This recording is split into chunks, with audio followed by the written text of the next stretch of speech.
So the first thing is, parents, stop giving your children pep talks. You don't need to give them a pep talk. The pep talk needs to be, go and have fun. There's so many jobs for you, but being their coach and giving them pep talks is not one of them. Grassroots football is not about fielding the best team and winning the league that nobody cares about in the nicest of ways. Grassroots football is about development of the players. The more success that a child gets at the early ages, the better they will become, because the more happier they're going to be. I don't care who you are. I don't care if you are the best player in the world. Fact, you are not playing more minutes than the players that show me commitment every single week. One of the biggest negatives that I see with social media and youth footballers, what we see now on social media is immediate comparison that my son, who is 6, 7, 8, 9, however old you are, has to be at the level of this very unrealistic model child that I'm seeing. Question is it fair to play the child? No, it's not fair. In a nutshell, and I think anyone that's running a grassroots team with a good ethos and fair philosophy and fair foundations would agree with me. Welcome back to the It's Only Kids Football podcast, the podcast where we navigate the highs, the lows, and the never-ending meltdowns of the grassroots game. I'm joined, as always, by my assistant coach and co-host, Mike Clark. We've got a packed show for you today. We're diving into our recent experience of Ballers Elite, where 5 of our boys were picked to play against Leyton Orient. Plus, we'll be breaking down today's match against Leigh Ramblers Reds. We're also kicking off a brand new training cycle. For the next 3 weeks, we're going to be obsessed with playing out from the back. So we'll be discussing our first session and how it went. And of course, we're revisiting the unrelenting, never-ending dilemma, the struggle of coaching your own son. We're getting honest about the challenges every parent knows all too well. But before all of that, we're welcoming our first ever in-studio guest. He's the man behind Fit for Football, a social media powerhouse, a true leader in inspirational coaching. He's been on the pod before, but today he's here in the flesh. He's just finished putting our boys through their paces on the pitch, and we're about to break it all down. Josh Paul, welcome back to the pod. Thank you. Can I get that intro just one more time? Because that's going to be my intro that I play everywhere I go.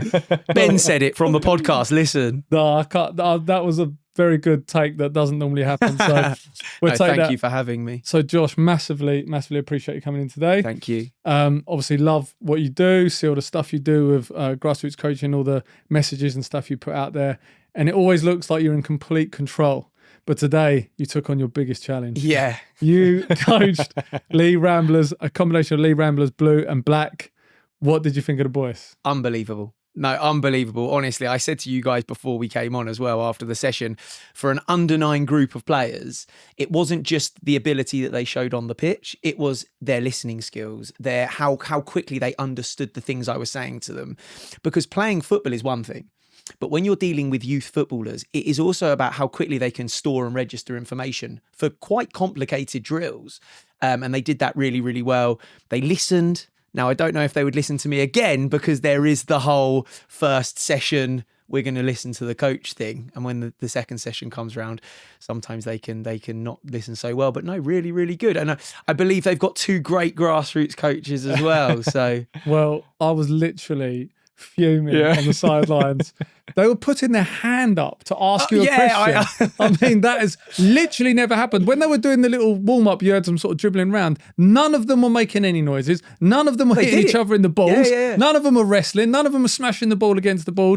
I wasn't happy. I was getting pissed off. I was like, this is not what happens. Yesterday, none of you were doing this. That you spoke to them for 10 minutes at the end and they listened. They put their hands up. Tell me how you did that. Because it's that whole thing, isn't it? Do you remember when you used to go around your mate's house for dinner? Yeah. The mate's house for dinner syndrome. Yeah. You aren't like that at your house. Like the minute you go around your mate's house for dinner, or the minute you go to another person's house for a sleepover, you're Mr. Oh, yes, Mr. Yes, no, Mr. Thank you. Yes, I'll have one, please. So polite, you don't even want to ask to go to the toilet. That is what you get when you are a guest coach for children. It's the first session syndrome. It is. Now, look, I would like to say that I have a good control over the children, but let me tell you now, and every single listener of this podcast that might be a grassroots coach, just a coach trying their best, or a parent, no child who plays football will ever be on their best behavior all the time at a training session. It just doesn't happen. And if it does, I've certainly never seen it. Children will be children first before anything else. And it is just about managing that to the best of your ability. Now, there are times where they have to listen. And like we spoke about previously, you have to always let them know what's coming next. And that's why they listen today. If you realize at the start of the session, I said 10 minutes of this, 10 minutes of that, and then we play half an hour match because I know that's all you want to do. So you incentivized them with the game at the end? I told them at the start of the session, I said, we're going to do a 10-minute warm-up, 10-minute of drills. And then I said, we can just do drills for the whole thing. And they're like, no, obviously. But we all know, I think there's an element of understanding with youth football coaching and just coaching in general, that the thing they all want to do is the thing that they've shown up to do, which is play football. How do I know that? Because I was a child. How do I know that? Because I'm still a child now when it comes to playing football. I get to the pitch with my mates and all we want to do is just smash balls into the goal and play. But it's about limiting it to stuff that you need them to do first, and then we'll get to the match. And the minute you let them know what's going on, they know 10 more minutes and then the match. That's quite a good way to incentivize them. Yeah, definitely. And I think the reason that you've done so well is the communication skills with kids. And we saw it firsthand today. We've seen it with all your videos, but even just that, it's such a simple thing. And so many of your videos are so simple in so many ways, but it's just talking to them and understanding them and understanding what makes them tick. Yeah. And you can get the best out of them. It is. And I think I'm quite, I mean, look, I'm 34 years old, so I'm not a child, but I certainly do my best to not grow up. Yeah. And what I mean by that is I do my best to avoid any form of adulting. Of course, you've got to adult in life. You've got to be an adult. But when it comes to things like complicated chat, really complex, I don't work in a corporate space. So what I mean by that is my lingo is still quite short and quick. It isn't complex corporate lingo that you might have if you have a job in the corporate world.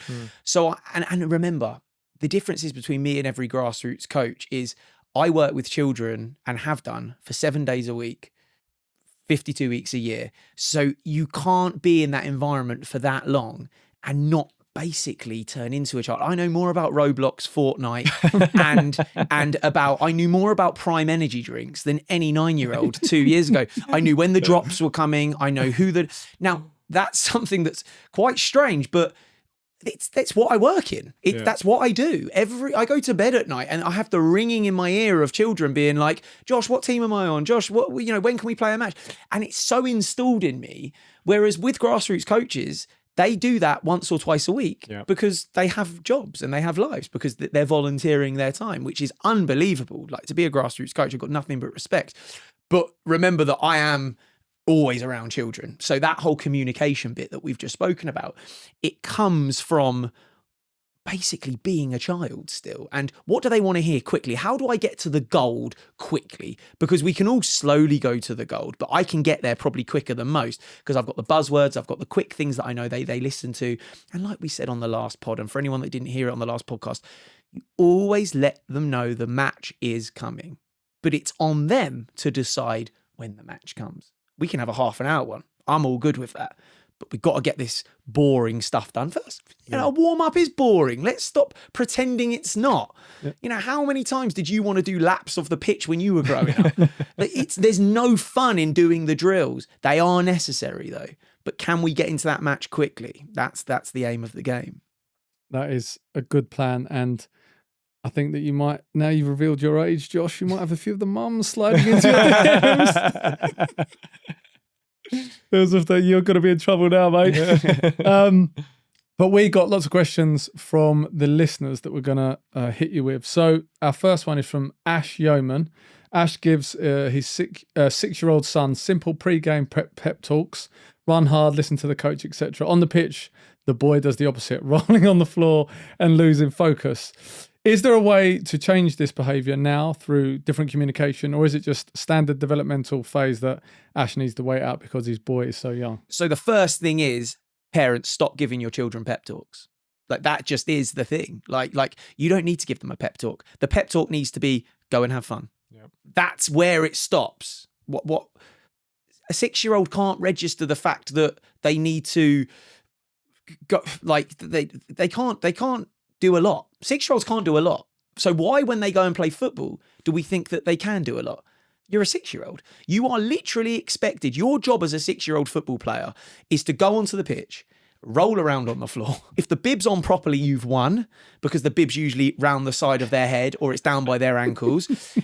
Most of the 6-year-olds I work with spend half of the time daydreaming, but they're being 6-year-olds. And let's stop comparing a 6-year-old that we see, which is a real 6-year-old, to a 6-year-old that you might see on social media, which is dribbling in and out of cones in a garden in Miami, which is so not real life.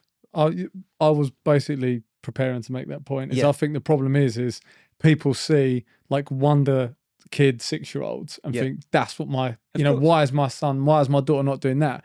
But they are like an anomaly. Like Michael Fox was saying, kids in academies are not normal kids. Like don't for 1 second make that comparison, because it's a waste of time. Well, also what you're seeing of them is only a 10-second clip. Yeah. So again, we're going back to comparison, which is really, really one of the biggest negatives that I see with social media and youth footballers. What we see now on social media is immediate comparison that my son, who is 6, 7, 8, 9, however old you are, has to be at the level of this very unrealistic model child that I'm seeing. So in answer to the question, because I don't want to go too far off the question, because I know you've got quite a lot to get through. If your child is 6, do not give them a pep talk. Don't give them a pep talk for 2 reasons. Firstly, because you don't need to. And secondly, because they're not listening. Right, that's it. They're not listening to you. Your child does not care what you've got. The child could have Messi and Ronaldo stood in front of him saying, do this to be better. He wouldn't care. He just doesn't get it. So no pep talks. Go out there, have fun. Whatever you do, I'm proud of you. See you later. Yeah. And that's it. For any 6-year-old, I'm not having a conversation about them not listening, them rolling around. They should be rolling around. Yeah. I think that's a powerful message. And it's one that actually, I think, springboarded us doing this podcast, and it resonating with a lot of people. Is we were those parents, we were those coaches. Our kids were 6 years old, and we were going out there. It was pep talks, it was Machiavellian speeches. Brilliant. We were like, everyone's got to be up for this. Everyone's got to have their tactics. We went full on. And if they didn't do that, we were livid about it. Yeah. And then you start to unravel that over time, and you realise, what the hell are you doing? Yeah. And it comes out all the time now, but it's far less than it used to. Of course. But there's so many people do that, and I think that age 5 and 6 is when the Grassroots dad puts their hands up and says, I'll coach the team. And they don't really know what they're doing. So I think there's stuff like this, and listening to this podcast and listening to you, I think it will genuinely resonate with a lot of people. And I just want to finish on that, because that sounds quite aggressive from me, being like, don't tell your kids to go and do, don't give instruction. And to Ash Yeoman, the person, is it Ash Yeoman? Yeah. Like this is with complete respect, because all parents are doing, right? And I've learned this from my years of doing coaching and working with thousands of parents. All a parent is doing, is their best. That's it. So when they give a speech to their child before they go out, and when they give the pep talks, and when you weren't doing it for any other reason apart from to do your best at the job that was in front of you. Yeah. And that's okay, which is amazing. But it's unfortunately not needed. You don't need to be anything for your child ever when it comes to competitive sport apart from their biggest fan and admirer. And that's it. Their biggest fan, their taxi service, their food supplier, their bottled water bottle drinker, carrier, their shin pad buyer, their football boot buyer. There's so many jobs for you, but being their coach and giving them pep talks is not one of them. It's just not needed. But, as we said, there's no like shame in having done that, because we've all done it. No. We always talk about my Braveheart speeches to like 7-year-olds, and then I'd just be like, why are they not literally like foaming at the mouth? And then I realised that the best thing to do was just not really talk for too long, ask them a few questions about what they thought they needed to do, and then they'd run off and they'd play their game. And a really good coach we had on said to us, ask the kid at the end of the game what you said to them through the game and see how much they remember. Yeah. Most of the time they don't remember anything. Yeah. So, do you want to do the next one, Mike? Yeah. Got a question from Dave Hoyland. Dave wants to introduce player cards for his under 7s at Vicarstown. linking kids to pro players like a Virgil van Dijk card for bravery or a Saka card for finding space. And the question really is, does this help clarify roles for, say, a 6-year-old, or is there a better way to adapt and keep the pressure low but their understanding of tactics, whatever it is, high? Player cards are brilliant and comparisons are fantastic, because what you're doing there is you're linking a 6-year-old or a 7-year-old to their hero. What I say to a lot of the children that I coach is, go and pick your favourite defender, and I want you now to turn into that defender. And I know for a fact that when I go out and coach and I'm about to deliver a speech to children, I'm thinking of myself not as Josh, I'm thinking of myself as my heroes, Pep Guardiola, really great public speakers that probably not a lot of the listeners might not know, but, people like, Sir Alex Ferguson, these are my heroes growing up. Even now, people like Frank Lampard, who are doing great things in coaching, but having role models and turning into something that you're not to give you that extra confidence boost is fantastic. I really agree with that. And I'm big on, I always say to children, what would your hero do that? I say, would your hero be messing around? Would your hero be not listening? No. And then it switches them back on. But I think when you really break it down to, you're going to be Virgil van Dijk because you've shown me bravery, you're going to be Saka because you can find the space, I don't think it needs to be that complicated. You can do it tomorrow with your team when Leigh Ramblers say, look, boys, for this training session, you pick who you want to be, but I want you acting like that player, behaving like them. And they can pretend that they're that player, because we all just want to be our heroes, don't we? That's why we have role models. That's why we do. So I think it's a great concept. You let them pick who they want to be, and you let them pretend that they're that person. And even to the point of when they score a goal, you say, well done, high five, Saka. They literally turn into that person. I think it's a great way to do it, yeah. I always think that makes the kid, like you say, turn into the player, as in they'd be like, well, what would Saka do here? And then they might have the confidence to dribble it. Whereas if before, they're not trying to embody what that player is. Do you know what I mean? They're playing within themselves. But when you're trying to embody what this player does, I think it gives you that kind of little boost to try stuff. And one more final thing on that. Don't tell me that I'm the only one that when I'm at the park growing up, or even now, I'm Josh for England to win the World Cup. Like, don't tell me we don't role play. We role play. You did that earlier against the kids, didn't you? Yeah, exactly. I think it was one of our earlier episodes with Dan Abraham. We spoke a lot about this, didn't we? It was game face, picking like your idol, your hero, and then having two words to live by. So it was like strong, energetic, fast, brave, whatever it might be, and link that with the player. Yeah, and like it's similar, really similar concepts. But I'd implore you to listen back to that episode with Dan Abrahams out there, and there was lots of different things like this to help boost the confidence of kids. Yeah. And one final thing on that, I know we've got to move on, but there's also game clicks, right? So it's like before a match starts, if anyone's watching this and they struggle to get into the game mode, I like to do game clicks. So I tell my players to maybe beat their chest 3 times. That's them stepping into game mode. Pull on the shirt twice, like Wolf of Wall Street. Yeah, exactly. But don't take roofies and focus on to driving. And don't watch the rest of that film for any inspiration ever. I'm watching it for coaching purposes. I swear. Of course. I love his inspirational speeches. But so you talked about this earlier. You kind of the size of groups that you coach. I think this is really pertinent right now. So I had a question from Timothy Brook. Timothy has a massive squad of 22 players, under 8s, with 3 coaches. What is the best structure? Should they all do the same drill in 3 separate groups to ensure consistency? Or should they run a carousel of 3 different drills and rotate the players through? What I've taken from that straight away is that there's 22 players.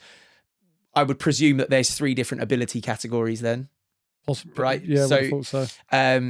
And what I would suggest doing would be, definitely a carousel, a circuit. So over there, you've got your dribbling circuit. Over there, you've got your passing circuit. And over there, you've just got a fitness circuit where that, even bring in fun things like fitness, burpees and press ups for the fitness to get them. We know it doesn't do too much, but I went to training today and we did a fitness circuit. It's big for an 8-year-old, right? So I would say never try to get 22 children doing the same thing. It's very difficult and it's actually not needed. Like, let's go with 3 different things and let's really put these kids through their paces. And then at the end, you can finish it off with my maths isn't great, but 22 divided by 3 is probably 7.5, I want to say. I don't even know. Yeah, 7.5. So we'd have to half one of the children. That'd be all right. No. Yeah. But you would just go into a 7v7v7. And then you do, rotation, winner stays on. So match play at the end. But yeah, I think definitely mix it. And what I would do as well is I would mix the abilities. I would get the weaker players playing with the stronger ones just to see what standard is. And I would get the stronger players working with the weaker ones to be role models. I love that, especially at training. To the weaker player, this is what you could look like and this is how good you could get if you focus. This is possible. And for the stronger players, can you help lead the weaker players and make them stronger? And that's where you build that team camaraderie as well. Yeah, we'll definitely go on to mixed ability, and I'm sure we'll touch on that later in the podcast. But one thing I did really notice actually from your training session with our boys earlier was the fitness stuff. Yeah. But it was just fun running around, right? It was racing after each other. It was pair work, and it just looked really fun for them. And it's just something. So obviously we get lots of different coaches, lots of different opinions. And I think one thing that we've really got to step back and realize is that, not one opinion is always correct. A lot of the coaches, like, you just touched on it there, the fitness element isn't really doing much when they're so young, but they love it. Yeah. They found it, when we finished and I chatted with my son, he basically said the first thing was, how fun was that pairing work with me and Ollie? Did you see that? That was so much fun. So I think, is that why you do that? Yeah. So I think the key thing is with fitness, when it comes to working with children, is you have to disguise it really well. Because gone are the days where you could stand there with a whistle, say, give me 20 laps. That's boring, right? We know that's boring. It's PE from 2001. We've done it. I'd left school by that point. But, the fitness, how well can you disguise that we're going to do fitness? That is the aim of the game. And that's something that I've mastered over the years. And I wrap fitness up in a really fun bubble wrap, because what they don't realize is that they're doing short sprints, their reaction times are being improved based on the reaction drills that I'm doing. Their ball control and their ball skills are working. Their stamina's growing because they're running for long periods of time and not resting. But I'm not doing it in a boring way. I'm doing it in a way that there's competition with each other. There's a ball involved. I think you always involve the ball when it comes to fitness as well. And you also, you get them, you get them excited. You get them excited. I did a drill today where you probably saw where they had to run to one side or the other. And then I did opposites. I really like that bit, and we should definitely incorporate that into our sessions. Go Cardless makes collecting payments simple with automatic direct debit. Membership fees come in on time every month without watching parents dig through their pockets only to find a crisp packet or race into the cash point while you wait in the rain. There's no more, I'll give it to you next week. You can just drop a link into your WhatsApp group and bingo. Payments are sorted. It handles the admin too, automatically keeping track of who's paid, what's outstanding, and retrying any payments that didn't go through, helping your club keep a steady cash flow for pitch hire, kits, and equipment. You can even pause or adjust payments when families need flexibility, keeping your club supportive and inclusive. Go Cardless takes care of the money so you can focus on running great sessions and growing your club. We've got a question from Balgil17, probably got that name terribly wrong. His 8-year-old. What, they were called 17? So did you? Yeah, I thought that was his name. Incredibly, his name is not Balgil17. I just think that might be his social media. Okay.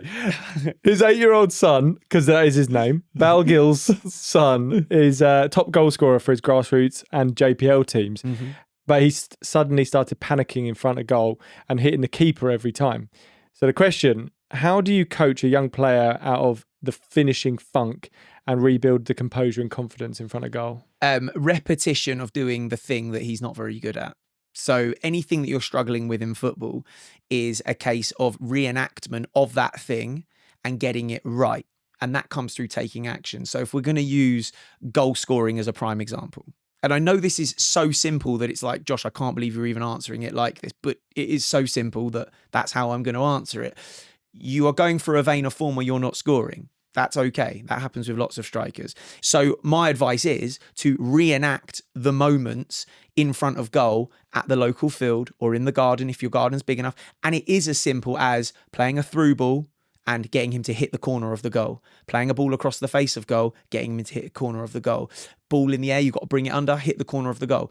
Because all football is a game of pictures, memories, and different things that are going on. It's a game of memory, right? You've been in this situation so many times before, you know what to do. Whereas when you get in front of goal and you're panicking, you are starting to overthink the situation. Now we've got a question from someone who wants to remain anonymous because they don't want to get in trouble with the people that are listening. I love it when they say, please don't reveal my name. Please. So this person nearly said his name then. It's Balgill, 17. A parent informed this person that their child is now playing a different game on a Saturday and can no longer attend training, but they still expect to play the match on Sunday. Question is it fair to play the child on a Sunday if they haven't trained, especially if it takes minutes away from kids who did show up on Saturday? Yeah, no, it's not fair. In a nutshell, and I think anyone that's running a grassroots team with a good ethos and fair philosophy and fair foundations would agree with me. For grassroots football is not about fielding the best team and winning the league that nobody cares about in the nicest of ways. Grassroots football is about development of the players, and it's about also building responsibility within players, understanding of commitment, discipline, consistency. And if you're not showing up to training, but yet and by the way, I don't care who you are. I don't care if you are the best player in the world. Fact, you are not playing more minutes than the players that show me commitment every single week. Why? Because that's the philosophy that I have. Your philosophy might be different, but I feel that if you're a grassroots coach, then your philosophy should be consistency, commitment before anything else. And that's with training, that's with showing up to matches, that's with showing up to matches when it's raining, that's with showing up to the pre-season training that you do, whatever it might be. So no, you don't play the player for fair minutes. And the reason behind that is because you're not as committed as the other players. Because I don't care about winning the South Essex County Cup. I care about the player that comes to training that uses me as their progression, getting better and better and better at football, because that's what grassroots football is. No one's going into the pub and being like, did you see what the Leigh Ramblers did at under-9s? They won the cup. They should be. They should be. That would be us. But we would be talking about that a lot. And I think people get carried away with the result in grassroots football, and I'm sure we'll touch on that later on in the podcast. But the result is completely irrelevant, and it is about the development of the child. And sometimes you might get a coach that wants to win everything, and they've got this huge thing where they want to be the Pep Guardiola of grassroots football. That's fine, and that sort of coach would probably play the player. But I think that with my philosophy and my ethos is about development, and yeah, no. And I think that's quite common as an answer, right? Most people are probably nodding their heads being like, that's fair enough. Yeah, that's definitely true, Josh. If I had an academy player that would... A ringer. But you know what, Josh? I had some other questions. I actually wanted to ask you some more questions about you. Yeah. Rather than you being the coach. Yeah. So where is it you're from? Ascot. Right, so you're from Ascot. Yeah. This regular person, regular kid, grow up. Now, how many followers have you got on social media? On Instagram, almost 600,000. Okay. And on TikTok, 400,000. Almost 400,000. So. How is that? Like, how weird is that for you? And then what is that like having like close to 1 million people? Well, you probably got 1 million people with all the other followers. Yeah. What's I'm going to after this podcast. How have you like sort of got to grips with that? Yeah, it's tough, but well, I say it's tough. It's not. Firstly, I'm very grateful. So that the first thing I do every morning is show gratitude, and I'm massively grateful. And I think it's not something that's happened slowly. It's not something that's happened fast. It's something that's happened slowly. I set Fit Football up in 2021 as an Instagram account, and I've posted over 2,500 posts. So it's not like I went onto Love Island, came out, and all of a sudden I've got all these people. You could be on it though, Josh. You could be well, on that's it, the next point. You might not. But it's not like I went on Big Brother, old school, right? Yeah. So it's not like I went viral for doing something like crazy. And it's like I am who I am. what you see in the videos is who I am. Yeah. I am a inspirational, positive person. I say to everyone, I find it very difficult to be negative to people. And I think that that's something that's made me stand out, because I actually cringe when I have to be rude or critical to someone. It's the other way around for me. Josh. Yeah. So so I've always been, I'm not faking anything, right? Yeah. Everything you see is me. So I'm just being me on camera. I'm being me to the kids. I'm being me. And it's just grown, but I show more gratitude to it than shock. I'm just very much like, thank you for following me, because I didn't think my message would be received by that many people. I always knew I had a message to give, right? I always knew I could help. I'm a football coach. I've been doing it for a long time. I really enjoy it. So I'm going to help lots of children. But I think the following that I've got and I've gained is not just children. It's also people that don't even like football, that just want to hear some positive stuff. Yeah. That the message I put behind a lot of my videos isn't just for footballers. It's for life. You should be consistent. You should be disciplined. You shouldn't be nasty to people. You shouldn't talk badly of people or try and pull people down. Just focus on your own journey. These are all things that... Yeah, but Josh, I want to stop you there, right? With that size following, people are doing that to you. Yeah, they are, for sure. Yeah. And on a pretty large scale, I'd say. Because due to the fact that you've got that many followers, yes, you are absolutely hearing the positivity, mate. I know that you're getting like loads and loads of positivity, but I know that anyone who's got that size of following is getting a lot of negativity. Oh, I'm getting loads. Yeah. I'm getting loads. So what are you, like...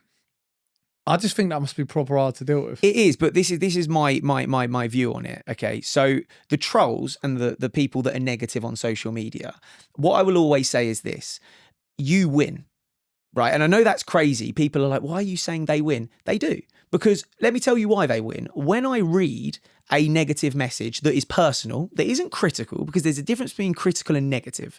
Okay, critical is, didn't think I agreed with your instep there. As a coach, I think you should probably take 2 touches. Cool, you've given me a critical background on what you're saying to me.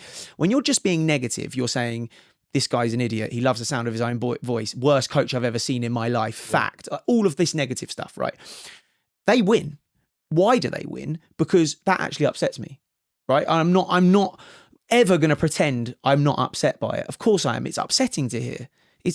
No one likes to be told that they're rubbish at doing something. So to the trolls and the online people that want to be negative, you win. Now we talk about what they win. What sort of game is it that they win? They win the game that they're playing about bringing other people down and trying to make other people feel bad about themselves. Well, I've got news for you. That's a game that I don't ever want to play.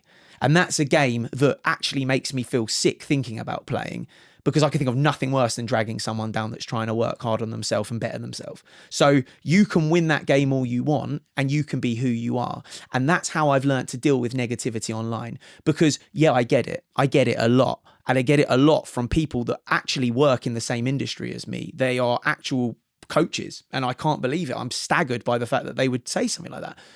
But then I just think to myself, you win. But do you ever sit there though? Because I know from like who I am as a person, that I would sometimes sit there and that they've planted a seed of doubt in my head, where I'm like, maybe they am right, maybe they are right, maybe I am doing it wrong, or do you know what I mean? I'd start then like wondering if they'd got it right and I'm wrong, and all these people that are being negative, or I've kind of uncovered the fact that I don't know what I'm doing. Yeah. Do you ever sit there and have those moments? No, because it's my job and my duty to the children that I coach every week to be who I am. And I haven't, and did it used to affect me? Absolutely. And I would say this to anyone that's starting something on social media, that there are the years, 2 to 3 years, the first, and even for you guys as a podcast, I wouldn't imagine it's as toxic as what it might be for someone trying to do something on social media, because I think podcast goes to a different audience. The problem is with social media is it gets into the hands of people that just do not care about anyone, and they are out to destroy everything that they see because they're just unhappy within their own skin. So that's why social media can be really dangerous, because words hurt, and we know that. We've seen it firsthand. I felt it. But what I would say is, I'm confident enough within me, and my actions override what anyone would think about me, because actions speak louder than words. I know that's a really old traditional saying, but they do. Action beats words every single time. And the actions that I take every single day are the actions of somebody that I want to be. Do I get it wrong? Absolutely. Am I in the eyes of some people a poor coach? Absolutely, because my philosophy is not going to be the same as someone that teaches Brazilian soccer skills, as someone that teaches strength training. We're not the same person. So in the eyes of somebody else, yes, I absolutely am probably not as good as what you think I am. But what I won't stand for and what I've seen through is if someone has got a problem with me, then it's their problem, not mine. And I recently actually did the reel about that got 12 million views and got 500,000 likes. I'm not saying that because I'm bragging about it. I'm saying it because it's such a universal message that if I've got something negative to say about you, your podcast is rubbish, right? Right, that's on me. It's got nothing to do with you. I've got so much negativity in me that I have to slander and slate your thing that you're trying to work on. Shame on me. And it's the same with these trolls and these people online. It's social media has made it very easy to be very horrible very quickly. Do your friends and family see? Yeah, of course. What do they say about that? My mum's like, oh, someone said the other day that you talk too much and you love the sound of your own voice. But they get it and they understand me and they know what journey I'm on. And I'll be completely honest with you, right? The messages that I receive from people telling me how their child is now confident enough to go and play football and how their child was getting bullied and now isn't and is now strong enough and now this and now that message is enough to make me want to carry on going with what I'm doing. So every negative comment is like whatever because a message. And let me tell you one thing as well. I have never, ever in all of my time received a negative message.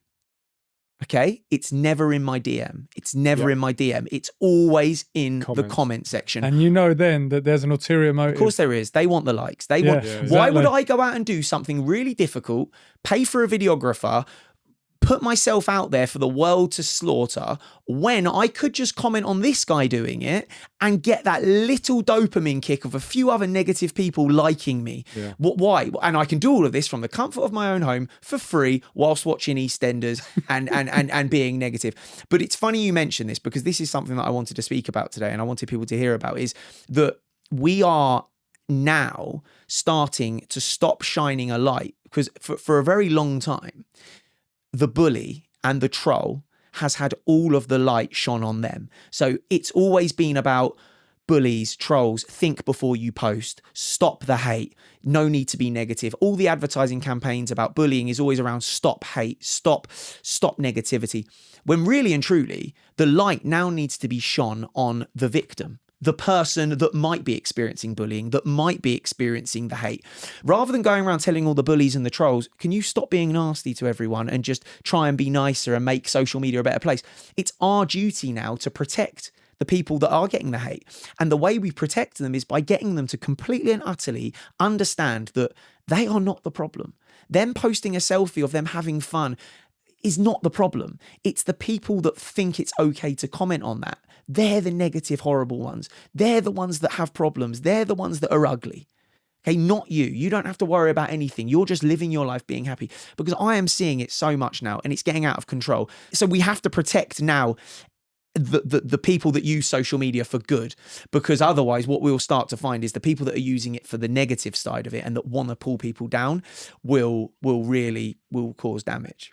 Absolutely, mate. And yeah, that's the answer I was hoping for. Yeah. When I knew that you'd have a good take on this because I think about it a lot and I've had to deal with it a lot. So when you deal with something a lot, you're like, I need to sort this out as well. I need to get to the bottom of this. I was going to say, yeah, that's just really good advice because we've started to build a following, right? Oh, yeah, you're in for it now. Yeah, we're starting to see this stuff trickle in and we're we're calling each other. You seen that comment? Yeah. Where the hell's that come from? Yeah. What have we done? Yeah. That was unnecessary. Oh, you'll get loads of it. Well, here's a topic that's divided many opinion around 3v3 and just the different structures of football, right? So you've got 3v3, 5v5, 7v7, 9v9s, obviously, and 11 aside. What is your thoughts, first of all, on the 3v3 rule, the new format that's come into play last year, and there's also lots of teams now that not rebelling is probably the wrong word, but are moving away from it, purposefully. They're saying to themselves and their team, actually, I think it's better for you to not do 3v3, to move up to 5v5, or to move up to 7v7, 9v9. And we've seen some examples and some teams that are doing that because they don't think it's right for the development of their kids. But what is your opinions on the new formats? And straight into 11v11. No, my brother actually used to play 11v11 at 8 years old. I mean, that is mental. How old's your brother? He is 41. Yes, I'm older than him. So. You could be his dad. Oh, what is going on here? Right, I need to know the face cream that you're using. I thought you were my age. You're my age, aren't you? I am. I'm exactly your age. You are 91 boy. Yeah. Good man. 91, when's your birthday? Feb. Well, 92 actually. 92. You're younger than me. Yeah. Oh, amazing. Jesus Christ, I didn't see that one coming. You're younger than me. You're better looking than me. But no, what do I think of it? Yeah, I think I've got a few takes on it. So the first one is I think 3v3 is amazing. How can it not be? So every player is getting loads of touches of the ball. There's no goalkeepers either, so there's much more success. We have to look at things as how much success are we going to get from it for the children. The more success that a child gets at the early ages, the better they will become, because the more happier they're going to be. You might get a player that's been playing 5v5 but having no touches of the football. Are they going to be happy? Probably not. So 3v3 I really like. And then it goes to 5v5, then it goes to 7v7, then it goes to 9v9. I don't think that 9v9 personally is very necessary. I think what we should look at doing is either losing 7v7 or losing 9v9 and just having one, either 7v7 or 9v9. I think the jump from 3 to 5 is valid because you introduce goalkeepers and you start to introduce bigger pitches. I think 3v3 is brilliant. And then I think 5v5 makes sense. But then what I don't understand is 7v7, then 9v9, then v11v11. I think it's a little bit long-winded to get to the punchline. The punchline is full-size football. The punchline is real version of the game that we talk about. And I feel that too much hindering of that can then affect us in the long run. So yeah, 3v3, thumbs up, 5v5, yes. And then I think we either miss 7v7 or we miss 9v9. Pick one. What one do you want? Because really and truly, a lot of people are going to disagree with me on this, but I see it firsthand. They're not that different. I'm all for loads of touches, small side football, like absolutely can see the benefits of it. But when I've seen football at grassroots level, 5v5, one kid can win the game on his own. Yeah.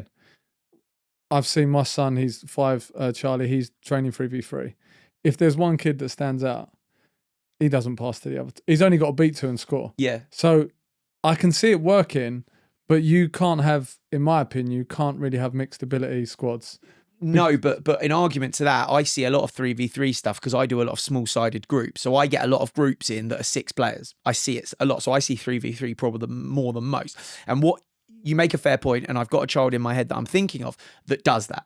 Now, what happens is at 3v3, when you do have one maverick kid that can take around everyone, they actually don't get as much opportunity to do that because the other kids also realise that if we pass to him, we are not going to get the ball back, right? So what the 3v3 does isn't to make them play well as a 3. That's not the idea behind 3v3 football. The idea behind 3v3 football is 3 lanes of 1v1s. That's all it is. You're expected to get on the ball and try and beat everyone and score in a 3v3. That's the idea. Why? Because a 5 and a 6 and a 7-year-old doesn't value teamwork as much as they should yet because they're so young. They just want success. They just want to score.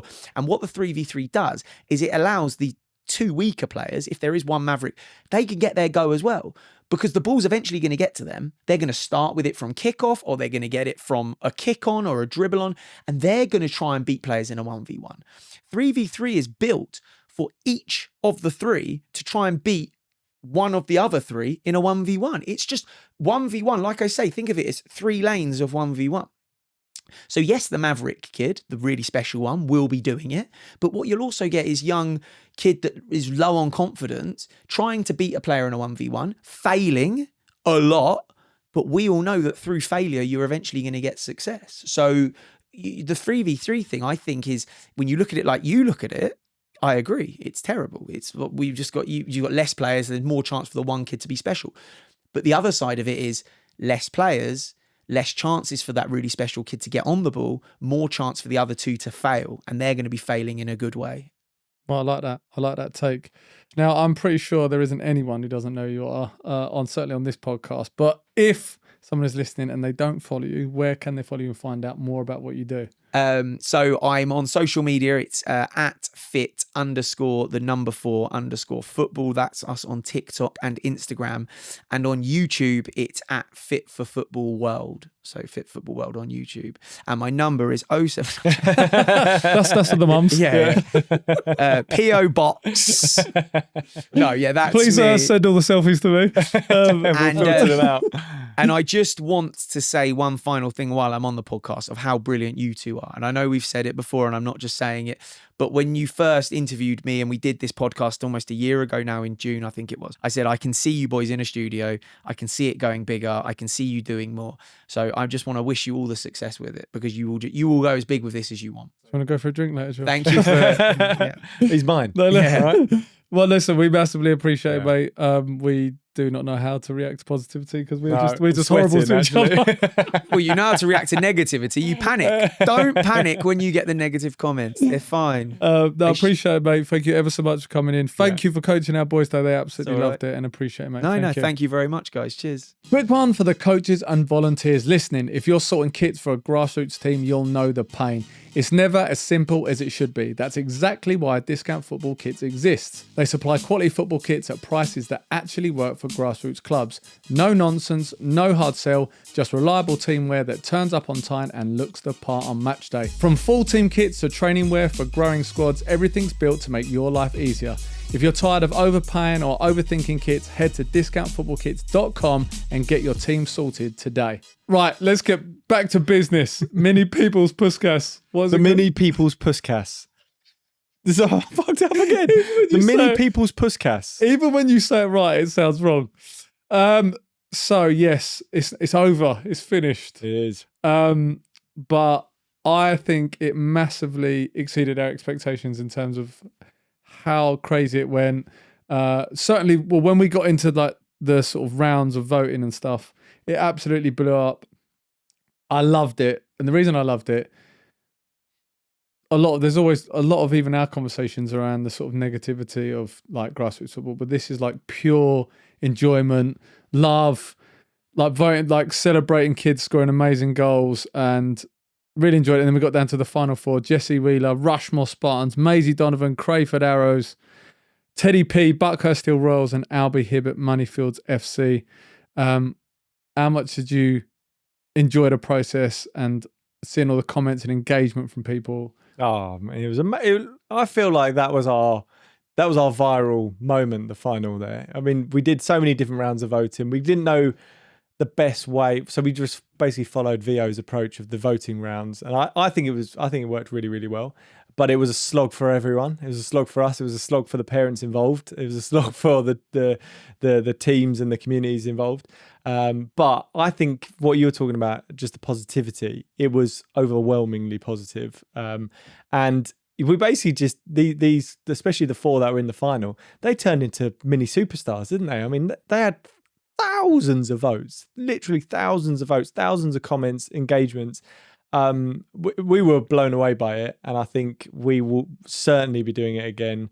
We genuinely want to give back to Grassroots, and I think the VO cameras, the subscription, it is something that we've banged on about since doing this, not just because they're a partner. Genuinely, we do love it.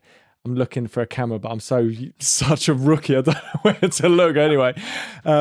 That we genuinely love it, and it does make a massive difference. And I think the main reason that people were getting so involved is they genuinely want one. And I think now that the winner is receiving his camera or her camera, I think it will make a massive difference to them and their team. Some pretty big names got involved in the final. Declan Rice, the world's best midfielder, he voted. Ray Winston shared it on his Instagram stories. So like, the West Ham fan base basically got hold of it. Imagine you're Teddy P. How gassed are you that Imagine you look at that and Yeah. Declan Rice has voted for you. Would he be more gassed than us though when that popped No. up? Oh, Declan Rice has just messaged you or could just comment. I What? literally rang you instantly. It was like finding out that your wife's pregnant. Dad, I've got some news. What is it? Declan Rice voted. It was. We absolutely buzzing. Ray Winston got involved, and Maisie also had the support of Millwall Football Club. They commented on it. Claire Rafferty, Amazing. former England player, women's player.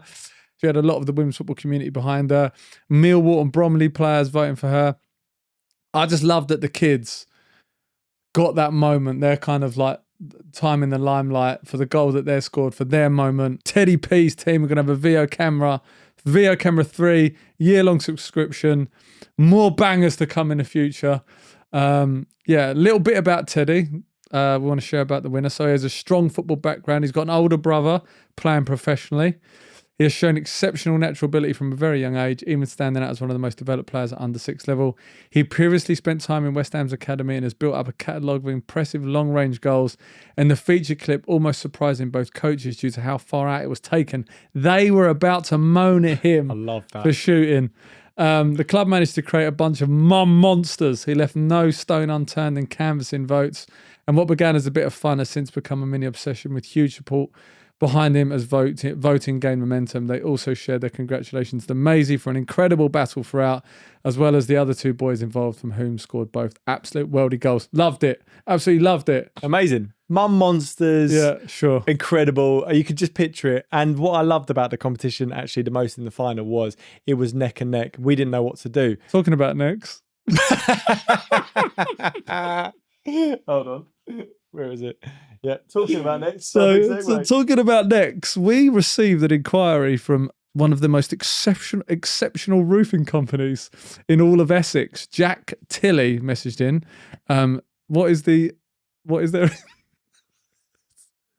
They said that they wanted to advertise on Mike's Inspector Gadget neck. Yes. So there you go for any sponsors. There you go. Do you know what really annoys me? Is when you've got a flat roof and it bloody leaks. Not anymore. Give this guy a call, all right? Sure.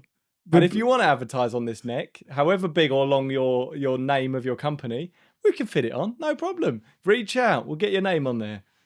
If you are a company with a smaller name, we have a smaller part of Max. Get it out.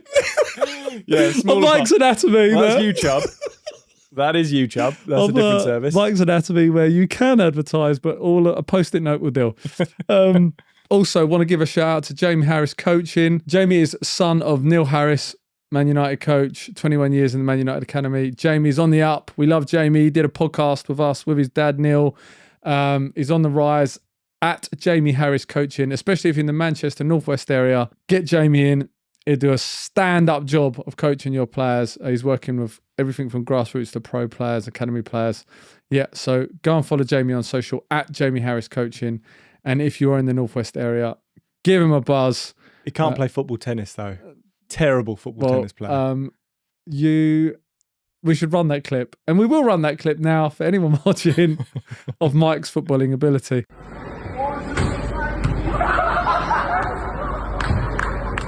Anyway, we'll quickly move on to training. The point I want to get across here is we said we were going to do like 3-week cycles of training.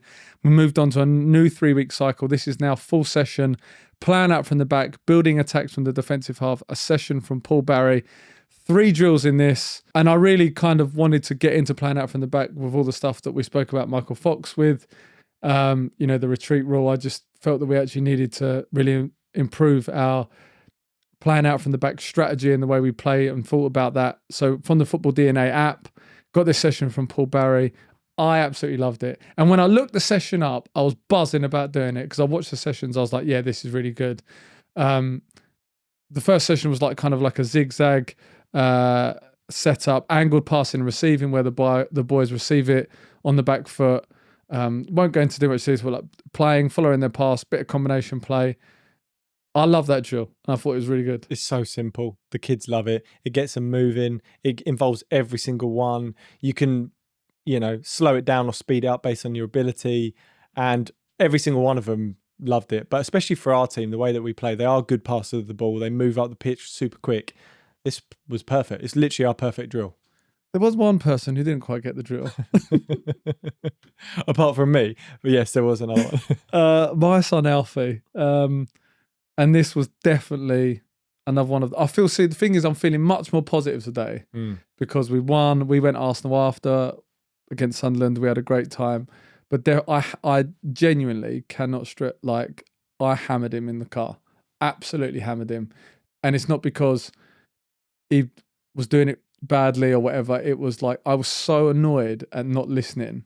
And let's get it right. Every other kid understood the drill, did it right, and we get to him, and it's not just, we're not talking about making a mistake. We're talking about not knowing what the drill was. And I was just so annoyed and angry. It's like we've got 40 minutes because we had to leave early to go Arsenal. I was furious, and I really went too far. I went way too far in the car, and I massively regretted that. Because what I should have done is just go, all right, no worries, we'll go for it again. But why can't you do that to your own son? Do you know what he said to me? Dexter did the drill wrong and you didn't say anything. He made a mistake, you didn't say anything. And I was like, bang to rights. Like, why is it when your son doesn't do it, is it more annoying? I don't know why it is more annoying, but we know why it is your son. Because you left after 40 minutes, and the only kid that didn't listen after that was my son. So it goes back to what we said on the previous episode around that mental bucket of nothingness and that over-familiarity, killing authority. That is what it is. It's just, I'm almost at this point now where it's not their fault. That is just what it is. It's going to keep happening until they're older, probably. So it's probably our fault. And it's easy to say that, and then it's very hard to actually do anything about it. But it's our fault. We know that they're less likely to listen to you. You've seen it today with Josh. He was literally there, front row, hand up, listening to everything, running every drill, no problem. It's when you talk to him, it goes into this mental bucket of nothingness. When I talk to my son, again, it's the same thing. What do we do? But I now get to the point where I'm like, but when will I not? How do I not react like that? Yeah. When is the point where I don't do that? I think it's one thing you do put a lot of pressure on yourself, and so do I. And I think a lot of coaches do, because you've got all the other kids to think about, the session to think about. You had to leave early, you had to think about that, keep an eye on the watch, all of this stuff, all the equipment, safety of the kids, the sessions. There's also had to adapt the session because the kids weren't there. Exactly. Yeah. Kids were late, kids weren't there. So all of that stuff is just building you up. It's like when I'm working at home and I've got to get this email out, and Raf might say, Dad, I will lose it for no reason other than I'm in the middle of something. I can't concentrate on multiple things. He hasn't done anything wrong there. He's just, being annoying. But that's the same thing. He's not doing anything wrong. He's just not, he doesn't, that over familiarity of you being the coach is just killing the authority bit. And to be fair, if Josh is saying it, and this is his job, and he does this with multiple kids all the time, 7 days a week for 15 years, and he was saying the group that he's had for 5 years is starting to become tough. And we even see it with like Premier League managers. You can see them when they've lost the dressing room, because they're just so used to hearing the same thing over and over again. Yeah, it was. I wish I hadn't reacted the way I did. I massively regretted it all day.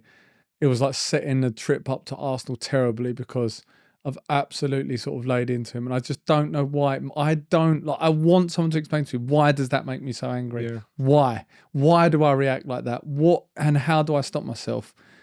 But that would have ruined the whole weekend before, though. Yeah, like you'd have still been raging about it now. Yeah, at least it's progress, I would still say, for sure. And the second part of that session was the build and split possession drill, which is basically 2 rondos and you have a kid in the middle and you're trying to switch play and play for the kid in the middle. I absolutely love this. If you're trying to teach your kids how to play out from the back, open their body, receive on the back foot, play forward with the other foot, scan, this is the way, this is the drill. Yeah, it's such a good drill. I loved it. And I think I actually think the guys did the guys.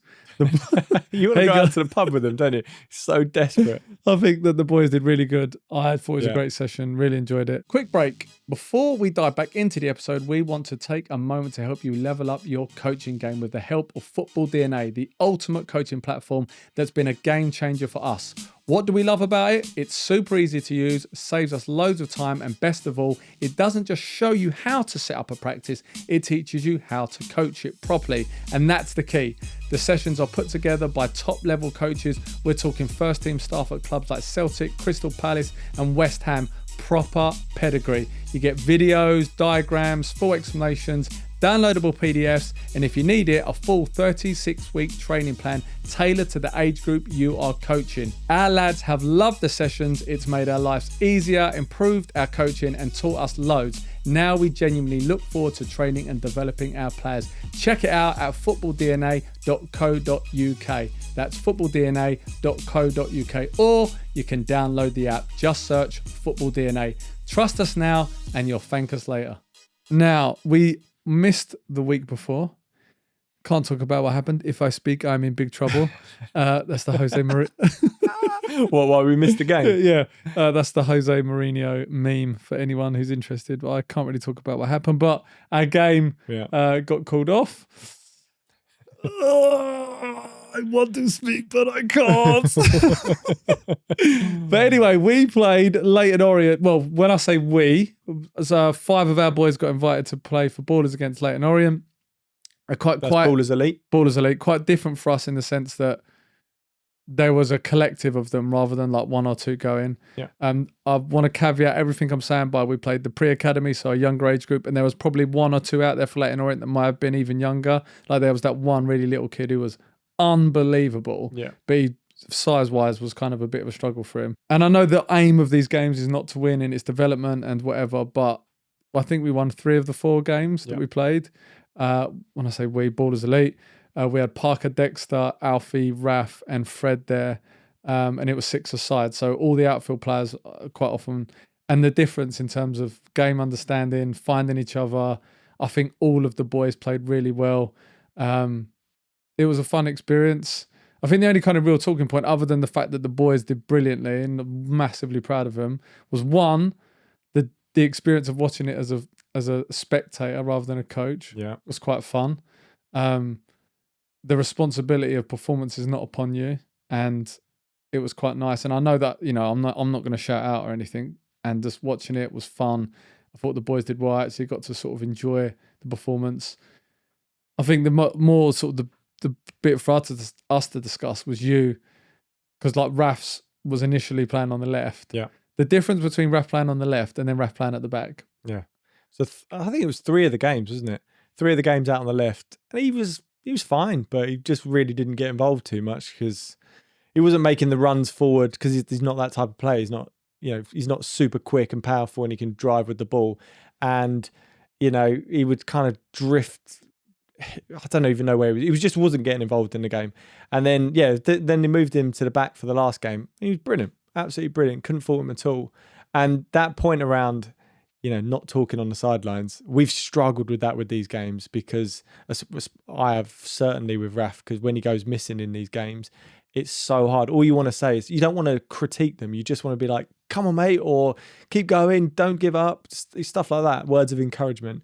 And I did let it slip a few times in those first few games, which was funny because we one of the dads of one of the kids in Leyton Orient came over, didn't he, and to say hello because he recognised us, which was really nice.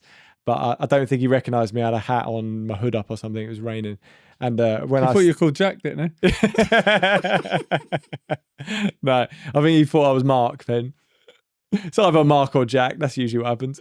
But yeah, as soon as I shouted out to Raf, he went, "Oh, hello, mate. Didn't see you there. I've just got your voice just etched into my brain." It was more that he knew the names of the boys, which was great. Yeah. Like he was like, I recognised the kind of names, which was, and it was nice to like anyone to come over and have a chat. Yeah. Just a fun experience. Good. Yeah, it was fun. Enjoyed it. It was good. It was amazing playing one of those games with our Ramblers team, because that's pretty much what it was. Yeah. And I think they all did phenomenally well. Then we played the Reds today. Kind of don't want to dwell on this too much. We won comfortably. The boys, with, to give them where credit's due, they were absolutely phenomenal. They started so fast. Like, they were just on it from the beginning, playing some lovely football. There was hat tricks for Freddie and Parker. Dexter got 2, Ollie got 1. And I kind of just made some notes here of some stuff that I really liked. Was one, Albs gets really upset in the warm-up. Yeah.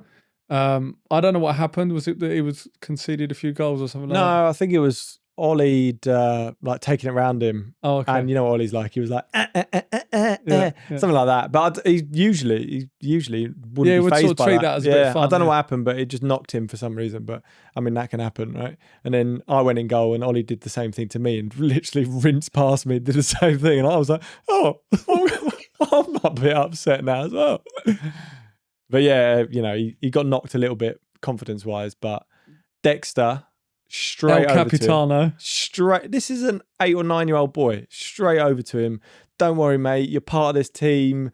Like, don't worry. Just like, run it off and get back involved. That's an 8 or a 9-year-old doing that. Amazing. Well, you spoke to him. I went and spoke to Albs. He spoke to his mum. Yeah. And I was just, I just was like going to him, you're a good goalie. What are you? I was going, you're big, you're brave, you're confident, you make saves. I was like, deep breath. I love that deep breath next action. Yeah. Like, I just think it's so good. And I was saying to him, deep breath next action, forget it now. Like, just play the game. Makes 2 really, he made a brilliant double save and then was playing out from the back. I was making him play really high, like almost like on the halfway line when we were in their half. So I just wanted to give a shout out to Albs, a shout out to Logan. Although he didn't score, assists, like they often get forgotten a little bit in kids football because you kind of focus on the kid who scored. But Logan's delivery, one of the crosses across the box to Parker. But every kid, fantastic. It's one of those ones where, again, this is good for the listeners, really. It's one of those games where it's fun for the kids on the winning side. It's not fun for the kids on the losing side. It's not really fun for the coaches, obviously, on the losing side. But even on the winning side, it's one of those games where it was really one-sided the entire game. And it's just not really fun when that happens because no one's really learning and you just don't want to knock their confidence too much. It's just an annoying one. And we've been on the end of one. This isn't like we've always done this. We have only done this to a few teams a couple of times, really. But it happens. It happens all the time, every weekend, everywhere in the country. But I don't really know how to properly deal with that. I think we were fine. Well, I mean, at halftime we said, I don't know what you could do, right? But we said it to at halftime to our boys. We said, do not disrespect any of these boys. If we hear or you saying anything or doing anything we don't like, straight off, forget it. You're not playing.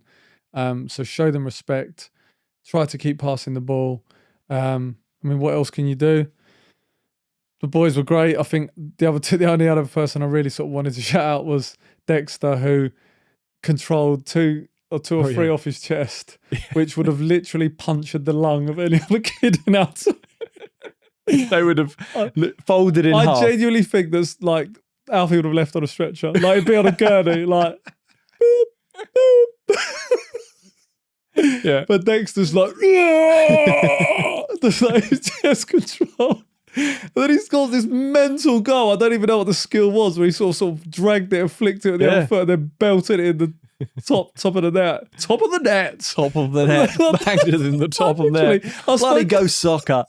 What is the top of the net? I've never said that before in my life. So that was a bloody good goal. Someone who we saw after at the session with Josh. Yeah. The very polar opposite, I would say, of Josh Paul. At the other end of the spectrum, there is a Reese Deathridge. But he is our go-cardless grassroots hero of the week. We certainly didn't make this nomination. The parents of Evan, Claire and Russ, they wanted to shout out Reese. Now, for all the banter that we give him, we know that Reese cares about it, turns up every week. He's the manager of the Blues, Leigh Ramblers Blues. He gives everything to those kids. He's completely and utterly invested in them. And he had to handle a bit of a difficult situation when Evan joined his team. there was a difficult transition coming over from Hawkwell Athletic at the end of the season. It was a rough process that actually knocked Evan's confidence. By the way, what a player is Evan. He's brilliant. Top player. Reece went above and beyond to support the family, integrating Evan into the squad and making him feel like he truly belonged. Claire and Russ are forever grateful to Reece for restoring Evan's confidence. Beyond the coaching, they highlighted that he's a great guy who keeps the whole group laughing every week. Wow. Wow. And now on to our review. Well done, Reece. Yeah. What a sad little life, Reece. No, listen, he is a grassroots hero and we is. love Reece. And I think that's an absolute shout and he handled that process really I'm glad well. he got nominated because we would just abuse him left, right and centre. But to be fair, he is a bit of a grassroots hero. So well done, mate. And if you have your own grassroots hero, we want your nominations. Send them to itsonlykidsfootballpodcast@gmail.com. What is it, Mike? It's Only Kids Podcast. It's Only Kids Football. Oh, shut up. God, It's Only Kids Football Podcast@gmail.com. Okay, there you go. It's Only Kids Football Podcast@gmail.com or send them to us at IOK Football. We want your grassroots heroes. Are there people out there that are doing stuff that you absolutely love and they don't get the recognition? Or, as I saw like 2 or 3 videos this week of kids scoring goals, like their first ever goal, parents running on the pitch. Yeah. Like, I love that. We want that. It could be a kid who's put all the work in. It doesn't have to be an adult. We want your grassroots heroes. Send them to us. If you're involved in running a grassroots football club, the football part is easy. It's the admin that takes over your evenings, weekends, and sometimes your sanity. We're excited to partner with Love Admin, the super simple club management platform designed to take all that admin stress off your plate. Whether you're managing a youth team, a community club, or a full academy, Love Admin helps you run things smoothly without drowning in spreadsheets, WhatsApp groups, and late night payment chases. Love Admin handles memberships and registrations, automatically collects payments on time without you having to chase anyone, keeps all your messages to players, parents, coaches, and volunteers in one place, helps you organise volunteers, and gives you clear reports so you always know what's happening across your club. If your club's been saying there has to be a better way to run this, there is.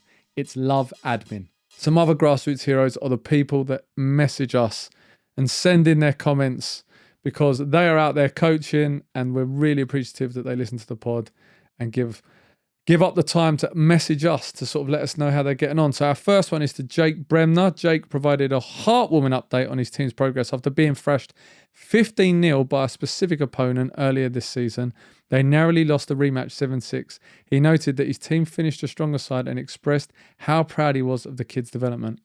That's exactly what we're talking about. You know, sometimes when you lose these games like 15-0, you're probably not going to lose that game 15-0 again. And you can, as he said, they'd lost, but it was only 7-6, much closer. When we've been on the other end of a drumming, you know, with Concord, the next game. A drumming? Is that not it? No, I think you mean drubbing. Shut up, nerd. Go and read a book. We had another message from Kyle Ryan. Kyle Wright, a coach with 18 years of experience, more years of experience than Ben, across pro and volunteer sectors.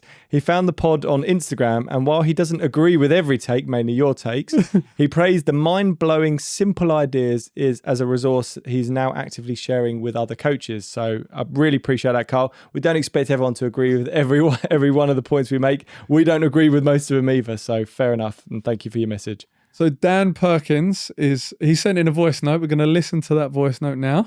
Hi guys, just wanted to get a shout out for all those coaches' sons out there. The coach's son is always the forgotten man and often the one that gets the most stick from the sideline from the managers. My boy Artie is exactly that point in case. He's been a consistently tricky little winger, lighting up the Tandridge League with his quick feet and silky skills. He's also recently stepped up to go in goal when his goalkeeper teammate wanted to go outfield and has kept 2 clean sheets in the 2 quarters he's played. Doesn't get said often enough as a coach and as a dad, but I'm super proud of his attitude, work rate and love for his team. Couldn't ask for more. Guys, you're doing a great job with the podcast. Keep up the good work. P.S. Ben, Artie is definitely the best Artie in the Welch clan. In that voice note, as you heard, Dan highlighted his son Artie, usually a tricky winger in the Tandridge League. Artie has selflessly stepped into goal to let his teammate play outfield, and Dan wanted to recognise Artie's work rate and first-class attitude, which most of the manager sons don't get. And also, that was an incorrect, a false, fake news claim that Artie is the best of the Welches. I am related to him. I've seen him play, and I'd absolutely smash him. We had a message from Danielle. Danielle shared the mentally draining reality of coaching her 2 under-9s daughters. One daughter struggles with criticism and sibling rivalry on the pitch. Danielle is using the pod's tips to navigate the self-doubt that comes with coaching family, and that's something that we can certainly relate to. For sure. Joe Palmer. Joe reached out regarding the Coaching Your Own Child episode. He shared a tough decision to leave his Sunday team to find a high-level environment for his son, who was becoming frustrated with the skill gap. He thanked the host for making him feel less alone in that decision. And a message from Dan Shannon, a first-year coach at Buckhurst Hill under-7s. He's coaching his son who is playing up a year, and simply wanted to validate that the roller coaster that we describe on the show is exactly what he has experienced. So make sure you listen back to all of the episodes, Dan, if you haven't already, because it's going to be a roller coaster. Adrian Cormacan. Adrian checked in to have a laugh at the host struggle with surnames. Whatever. He gave a specific shout out to Zajak, the Polish goalkeeper coach. Oh, look, they've got a goalkeeper coach. And noted that the pod feels like a shared emotional support group for grassroots coaches. Yes, it does. Until we start taking the piss out of you. Yeah, exactly. Firstly, I want to say absolutely massively grateful. Keep the messages coming in. Amazed that people are listening. Love that people share their stories, messages in, send us questions. God knows why. We literally have no answers to any questions. But keep listening. And if you watch on YouTube, if you are aware of the platform YouTube, go there and subscribe at IOK Football. That's at IOK Football. What is it, Mike? At IOK Football. Boom. Subscribe, like, comment, share. Get everyone on YouTube following us. And obviously, please share and like the podcast if you listen to it on Spotify and Apple. Now, we spoke about Reese, and the next time we see Reese will be at Al Chavico, the greatest meeting of 2 council estate chavs, doing battle, jousting on the sidelines with 2 posh boys. I can't remember the other game we've got, but that's the one that matters. Yeah, that is the one. How Kev said he was going to be on the sideline for that one. He said he was limbering up. You have to cheat and to let the ball go for it. Looking forward to that? I am. I really am. I think we've been on such a run now. How many wins, however many wins in a row, I think this is a big challenge. Yeah. I'm really looking forward to it. Yeah. And definitely don't want to lose that one because it's Rafi's birthday party after. It is. Yeah. So if we lose, I'll just cancel it. Right. And that is it. Thanks for everyone who's listening. Now, I wanted to get this message out there because I took another step back, which I always do this week. But when you set out to be a dad, you set out to be the best one you can possibly be. For many of us, that is exactly why we find ourselves standing on the touchline in the rain. We coach our kids' team because we want to be part of their journey. We want to ensure they have the best experience possible and help them grow, not just as players, but as people. But the hard truth is that sometimes we get in our own way. Despite our best intentions, our hardwired instincts, our personality flaws, and our impatience can stop us from achieving the goal. It's incredibly tough. And if you felt that frustration this week, know that you're not alone. Try not to be too hard on yourself, whether it's through this podcast or the community that we've built together. We're all here for the same reason. Be honest with yourself, talk openly about the dick that you are and never expected to be, and we'll always give the best advice we can. This isn't a project you're ever going to finish. It's a constant work in progress, but it's a journey worth staying on for the sake of our kids. So don't give up. Keep talking to us. Keep talking to the coaches around you, and bit by bit, we'll all get better at this. Don't let the bad days weigh down you too much, because at the end of the day, it's only kids football. If you enjoyed the podcast, please take 2 seconds to hit the subscribe button and turn on notifications so you don't miss future episodes. And if you want to check out our previous episodes, just click here.